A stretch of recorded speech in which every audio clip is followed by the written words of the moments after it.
Hello बच्चों। आज हम लोग वेक्टर के आगे का टॉपिक देखने जा रहे हैं। तो आज का जो टॉपिक है वो है एडिशन एंड सब्ट्रैक्शन।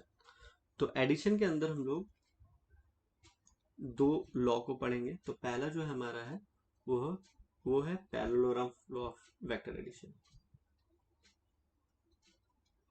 ठीक है। और दूसरा जो हम लोग पढ़ेंगे वो है ट्रायंगल लॉ। ठीक है। ये दो लॉ हमको एडिशन के अंदर पढ़ना है। ठीक है। उसके बाद सब्ट्रैक्शन में देखेंगे किस तरह से हम लोग किसी दो वेक्टर को हम लोग सब्ट्रैक्ट करते हैं। ठीक है। चलिए, तो सबसे पहले हम लोग पैरेललोग्राम लॉ देखते हैं। तो पहले प्रूफ देख लेते हैं इसका कि फॉर्मूला जनरेट होता है कैसे। ठीक है। तो मान लीजिए दो वेक्टर गिवन दिया हुआ है, हमें ए वेक्टर दिया हुआ है और इधर हमारा बी वेक्टर दिया हुआ है। ठीक है। अगर हम किसी दो वेक्टर के उसके टेल को टेल से ज्वाइंट करते हैं तभी हम लोग पैरेललोग्राम लॉ को फॉलो कर पाएंगे। ठीक है। अब ये रिजल्टेंट हम लोगों ने ले लिया था। ठीक है। तो इसको कंस्ट्रक्शन दे करके हम लोग, ठीक है,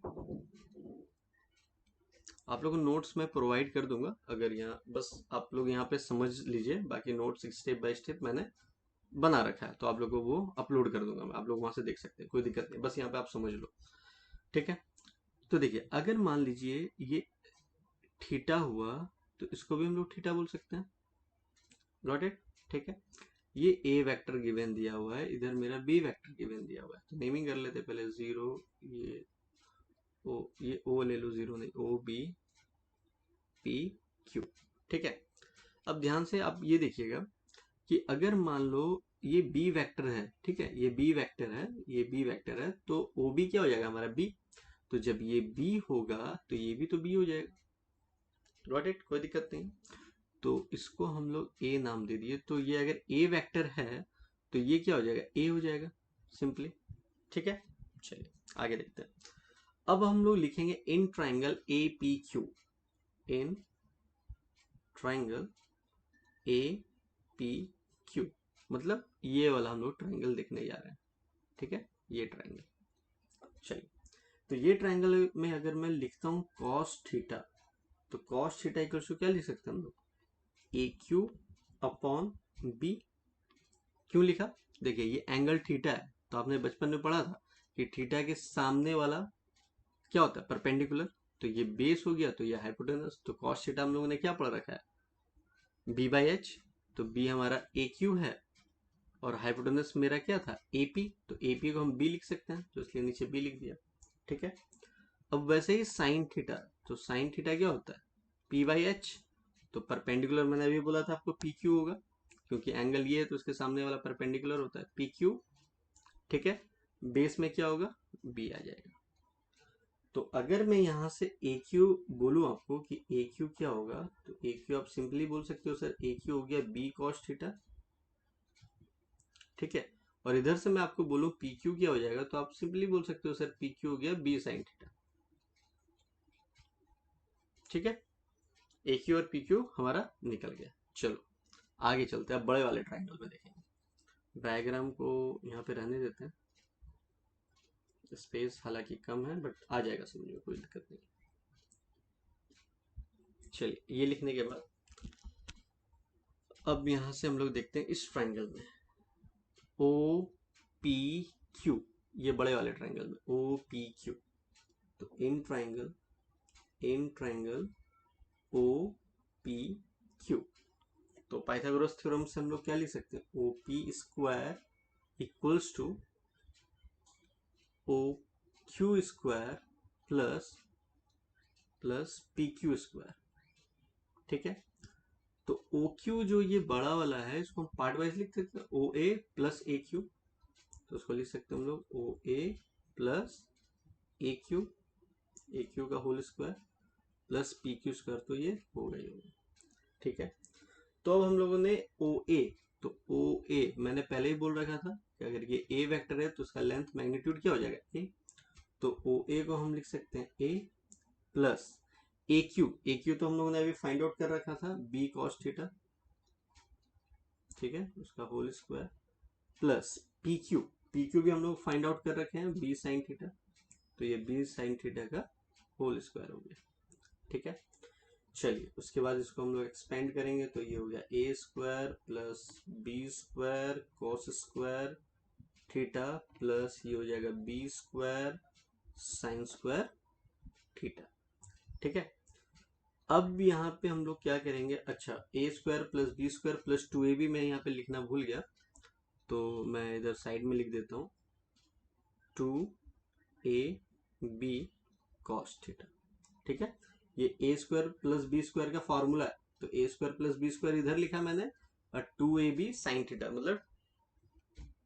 ठीक है, चलिए उसके बाद हम लोग क्या करेंगे, हम लोग देख रहे हैं ये sign square theta plus cos square theta 1 होता है, तो इससे हम लोग बी स्क्वायर कॉमन ले लेंगे, तो ए स्क्वायर रहने देंगे प्लस अगर मैंने बी स्क्वायर इधर कॉमन लिया तो इधर sign square theta plus cos square theta हो गया इधर जो कि 1 होता है ना, और ये 2ab कॉस थीटा।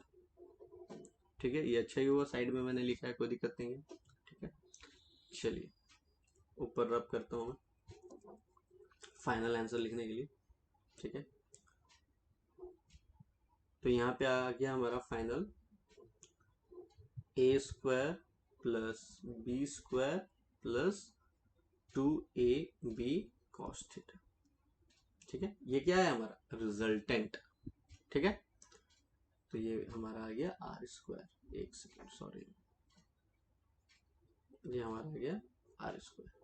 ठीक है, चलिए अगर ये आर मैं उधर कर दिया, मतलब कि आर में रखता हूँ स्क्वायर को मैंने उधर भेज दिया, तो ये हो जाएगा क्या under root A square plus B square plus 2ab cos theta. ठीक है, गॉट इट, ये हमारा डिराइव होकर के आ गया, ये बी अंदर नहीं है, ये बी बाहर ही था। ठीक है, ये हमारा। चलिए अगर आपको इसी क्वेश्चन में बोल दिया गया कि अब इसका डायरेक्शन बताइए, तो डायरेक्शन के लिए आप क्या करोगे, तो डायरेक्शन के लिए आपको करना क्या है, पहले रब कर देता हूँ उसको।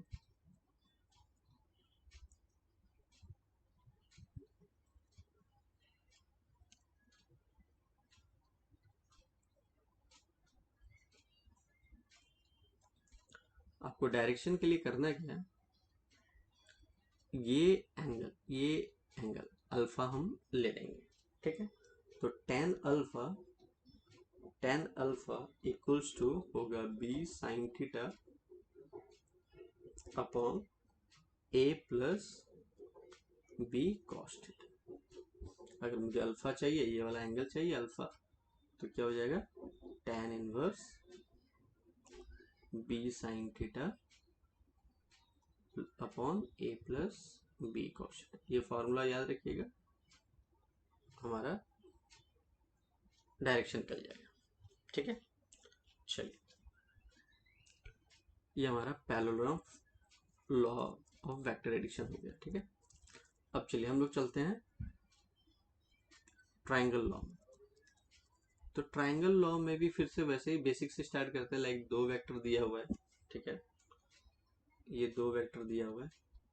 ठीक है, अगर इस दो वेक्टर को एक ये नीचे वाला वेक्टर मैंने ऐसे ही लिख दिया, अब इसके हेड से दूसरे वेक्टर का टेल को जोड़ना है मुझे।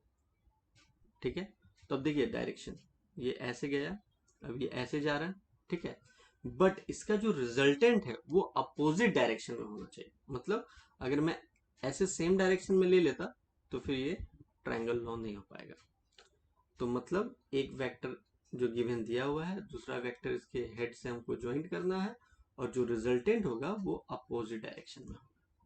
ठीक है, दैट इज आर। ये हमारा ए वेक्टर, ये हमारा बी वेक्टर, और दोनों का सम करेंगे, मतलब ए वेक्टर प्लस बी वेक्टर करेंगे तो हमारा ये रिजल्टेंट आ जाएगा। ठीक है, यही हमारा ट्राइंगल लॉ है। ठीक है, चलिए अब ट्राइंगल लॉ में एक नोट करके आप लोग लिख लीजिएगा, क्या नोट करके आपको लिखना है, इंपॉर्टेंट चीज है। अगर मान लीजिए दो वेक्टर है, ठीक है, जैसे मान लो ये इसका हेड है और इसके हेड, ये दोनों आपस में जुड़े हुए हैं, तो अगर इसके बीच का एंगल अगर मैं 30 डिग्री बोलूं तो आप ले सकते हो। ठीक है, अगर मान लीजिए एक वेक्टर ऐसे दिया हुआ है, एक वेक्टर ऐसे दिया हुआ, मतलब दोनों का टेल आपस में जुड़ा हुआ है और ये 60 डिग्री में बोला तो आप अंदर का एंगल ले सकते हो। बट अगर आपको ऐसा दिया गया, मतलब एक का हेड दूसरे के टेल से जुड़ा हुआ है और उस समय आपको बोल दिया गया है कि इसका 110 डिग्री होगा, तो आप अंदर वाले एंगल को नहीं ले सकते हो। तो आपको लेना क्या है, आपको फिर बाहर वाला एंगल लेना है। तो ये पूरा 180 डिग्री, तो 110 अंदर गया तो बाहर क्या गया, 70 डिग्री। Got it. तो याद रखिएगा कि जब दो हेड जुड़े होते हैं तो हम अंदर वाले एंगल को कंसिडर कर सकते हैं, जब दोनों का टेल जुड़ा होता है तो अंदर वाले एंगल को कंसिडर करते हैं, और जब एक का हेड दूसरे के टेल से जुड़ा हुआ है तो अंदर के एंगल को हम लोग नहीं लेते हैं, बाहर के एंगल को लेते हैं। Got it. चलिए, ये थोड़ी सी छोटी सी बात थी, मैंने आपको बता दिया है। अब देखिए, ट्रायंगल लॉ में मैंने आपको प्रूफ करके नहीं दिखाया क्योंकि ऑलरेडी हम लोग प्रूफ कर चुके हैं वो रिजल्टेंट का फॉर्मूला, इसलिए मैंने ट्रायंगल लॉ में आपको प्रूफ बताना वो नहीं, इंपॉर्टेंट नहीं समझा। ठीक है, तो चलिए हम लोग आते हैं सब्ट्रैक्शन में। ठीक है, तो सबसे पहली बात आप लोग ये जान लो कि सब्ट्रैक्शन वेक्टर में कभी नहीं होता है, कभी नहीं। क्यों, चलिए देखते हैं। अगर मैंने आपको बोला कि अगर ए वेक्टर मतलब एक पर्सन है जो 4 जैसे, पहले मैं डायरेक्शन बता देता हूँ, ये साउथ हो गया, ये नॉर्थ हो गया, ये ईस्ट है, ये हमारा वेस्ट है। अगर मैं बोला कि कोई पर्सन है जो ईस्ट की तरफ 4 किलोमीटर जा रहा है, ठीक है, ठीक है, तो ये 4 मीटर ले लो, तो ए वेक्टर इक्वल्स टू हो गया 4 मीटर। बट मैं बोलूं कि अब तुम वापस आ जाओ, ठीक है, वापस आपको 4 किलोमीटर चलना है, तो आप negative A vector equals to आप क्या बोलोगे, 4 मीटर। मतलब क्या हुआ यहाँ पे, नेगेटिव वेक्टर में हमारा जो लेंथ है वो चेंज नहीं हो रहा है, बट डायरेक्शन चेंज हो रहा है। मतलब हम 4 मीटर कहाँ पे चले जाएंगे, वेस्ट की तरफ चले जाएंगे। यहाँ से हम लोग ओरिजिन से स्टार्ट किए थे, 0 से 4 मीटर गए थे। तो अब अगर मैं बोलूं कि आपको नेगेटिव ए वेक्टर करना है, तो आप क्या बोलोगे कि आपको 4 मीटर उसके अपोजिट डायरेक्शन में जाना है। गॉट इट, क्लियर हुआ। कि अगर मान लीजिए मैंने अब बोला कि 4 मीटर आपको इस डायरेक्शन में जाना है, तो आपने ए वेक्टर इक्वल टू 4 मीटर लिख लिया, बट मैं आपको बोल दिया कि नहीं, नेगेटिव ए वेक्टर क्या होगा फिर, तो आप बोलोगे सर नेगेटिव ए वेक्टर कोई नहीं है, अब 4 मीटर हम वेस्ट की डायरेक्शन में होंगे। ठीक है, मतलब लेंथ चेंज नहीं करेगा हमारा, सिर्फ डायरेक्शन चेंज करेगा, मतलब अपोजिट डायरेक्शन में हो जाएगा। चलिए, तो जब मैंने आपको बोला कि नहीं, इसमें ये पॉसिबल नहीं है, सब्ट्रैक्शन पॉसिबल नहीं है, तो फिर करना क्या है, फिर कैसे करना है सर। तो देखिए, मान लो मैंने दो वेक्टर दे दिया आपको, दो वेक्टर को आपको सब्ट्रैक्ट करना है, जैसे ए वेक्टर माइनस बी वेक्टर। अब तो मैंने बोल दिया सब्ट्रैक्शन पॉसिबल नहीं है, तो आप इसको कर क्या सकते हो, A vector plus minus of B vector. कोई दिक्कत। तो एक एग्जांपल लेकर के हम समझते हैं। ठीक है, तो एग्जांपल क्या है हमारे पास, लेट्स सी, एक एग्जांपल दे करके समझते हैं।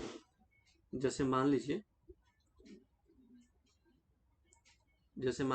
ए वेक्टर है, ठीक है, ये बी वेक्टर है हमारा, ये ए वेक्टर और ये बी वेक्टर। ठीक है, तो अभी मैंने आपको क्या बोला था, A vector plus minus B of vector. तो माइनस बी वेक्टर का मतलब क्या हो गया, अभी बताया था, अपोजिट डायरेक्शन में। ठीक है, अब ये दोनों का, अब देखो ध्यान से, इसका टेल इसके टेल से जुड़ा हुआ है, तो जब टेल टेल जुड़ा होता है तो हम लोग कौन सा लॉ यूज करते हैं, पैरेललोग्राम लॉ। तो पहले बना लेते हैं उसको पैरेललोग्राम। ठीक है, रिजल्टेंट ले लिया।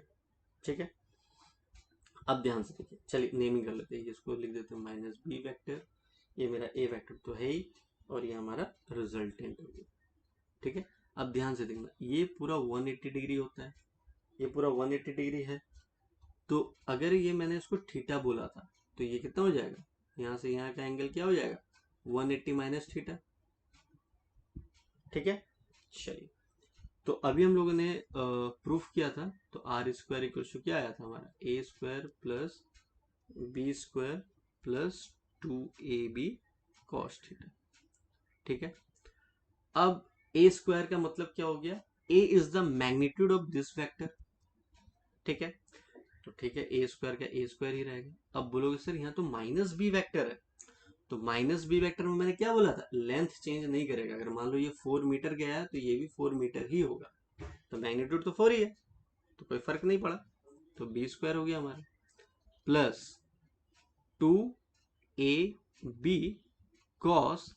अब ये देखिए ध्यान से, ये जो हमारा थीटा है, तो थीटा हमारा क्या निकला था 180 माइनस थीटा, तो यहाँ पे लिखेंगे, स्पेस तो है नहीं तो नीचे लिख देता हूँ मैं, A square plus B square plus 2ab cos.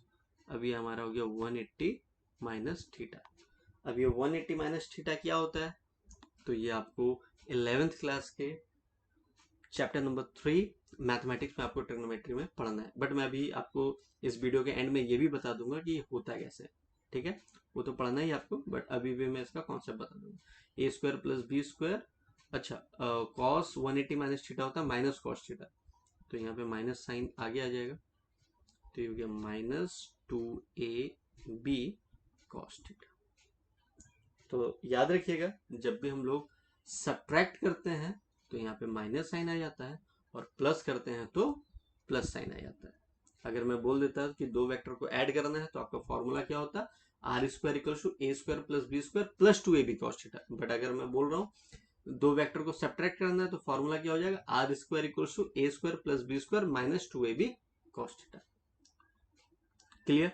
अब आप बोलोगे सर ये वाला कॉन्सेप्ट आप मुझे समझा दो, चलिए इसको ट्रिक वाइज में आपको समझाता हूँ। ये कॉन्सेप्ट भी आपको मैं समझा देता हूँ, हालांकि है ये ट्रिग्नोमेट्री का, बट समझा देता हूँ मैं इस वीडियो में। चलिए देखिए, सारी चीजें आराम से हो जाएगी, बस आप लोग को ध्यान में रखते हुए चलना है। जो भी बारीकी चीज बताते जाता हूँ उसको आपको एकदम माइंडसेट करके रखना है। ठीक है, चलिए तो अब देखिए, ये हमारा हो गया फर्स्ट क्वाड्रेंट, ये हो गया हमारा सेकंड क्वाड्रेंट, ये हो गया हमारा थर्ड क्वाड्रेंट, ये हो गया हमारा फोर्थ क्वाड्रेंट। तो याद रखिएगा, ऐड शुगर टू कॉफी या after school to college. A का मतलब all are positive, sine cos tan cot all are positive. S का मतलब हो गया साइन थीटा और उसका उल्टा cosec theta are positive. T का मतलब हो गया टेन थीटा और उसका उल्टा कॉट थीटा आर पॉजिटिव। यहाँ पे हमारा सी का मतलब कॉस थीटा और उसका उल्टा, कॉस का उल्टा क्या होता है, सेक थीटा आर पॉजिटिव। मतलब इस क्वाड्रेंट में बस दो ही चीज पॉजिटिव है, इस क्वाड्रेंट में दो ही पॉजिटिव है, इस क्वाड्रेंट में दो ही है, और इस क्वाड्रेंट में पूरा का पूरा सभी पॉजिटिव। तो अब 0 हो गया, ये 90 डिग्री हो गया, ये 180 डिग्री हो गया, ये 270 डिग्री हो गया, ये 360 डिग्री हो गया। ठीक है, ये आप लोग स्क्रीनशॉट ले लो, नोट डाउन कर लो, जैसे भी आप लोग करना है। आगे का ट्रिक बताता हूँ मैं। अब ये सीख लिया आपने, अब आगे का क्या ट्रिक है इसमें, ये बस दिमाग एक्चुअली क्या है, फर्स्ट टाइम है तो आपको लग रहा होगा कि इतनी सारी चीजें में हम माइंड में रखेंगे कैसे, बट प्रैक्टिस करते करते वो सारी चीजें हो जाएगी। ठीक है, तो ये क्वाड्रेंट का कॉन्सेप्ट बता दिया। अब कॉन्सेप्ट क्या है कि 180 डिग्री एंड 360 डिग्री में कोई चेंज नहीं होता है, और 90 डिग्री में एंड 270 डिग्री में चेंज होता है। क्या चेंज नहीं होता, मतलब साइन थीटा में ही होगा, कॉस थीटा में ही होगा, कोई चेंज नहीं होगा। बट 90 टू 70 में चेंज होता है, मतलब साइन थीटा चेंज हो जाएगा कॉस थीटा में, और कॉस थीटा चेंज हो जाएगा साइन थीटा में। अगर मान लो टेन थीटा है तो टेन थीटा चेंज हो जाएगा कॉट थीटा में, और कॉट थीटा चेंज हो जाएगा टेन थीटा में। अगर सेक थीटा है तो सेक थीटा चेंज हो जाएगा कॉसेक थीटा में, और कॉसेक थीटा चेंज हो जाएगा सेक थीटा में। ये सारी चीजें क्लियर हो गई। ठीक है, चलो अब आते हैं डायरेक्ट वो उस पे कि सर कॉस थीटा 180, चलिए बताता हूँ। वहां पे था कॉस 180 माइनस थीटा क्या होगा, तो मैंने बोला था माइनस कॉस थीटा होगा। कैसे होगा, तो देखिए ध्यान से, ये 180 है, 180 में कोई चेंज होगा नहीं बताया अभी, 180 360 में कोई चेंज नहीं होता है। ठीक है, तो कॉस का टर्म कॉस थीटा ही होगा, यहाँ पे ये कॉस थीटा ही होगा, ठीक है। लेकिन इसके आगे में प्लस होगा या माइनस होगा वो बताएगा क्वाड्रेंट, जो भी मैंने कॉन्सेप्ट बताया था, 4 क्वाड्रेंट बताया था आफ्टर स्कूल टू कॉलेज। अब देखिए ये 180 है ना, तो 180 से कम कौन सा, यही क्वाड्रेंट है।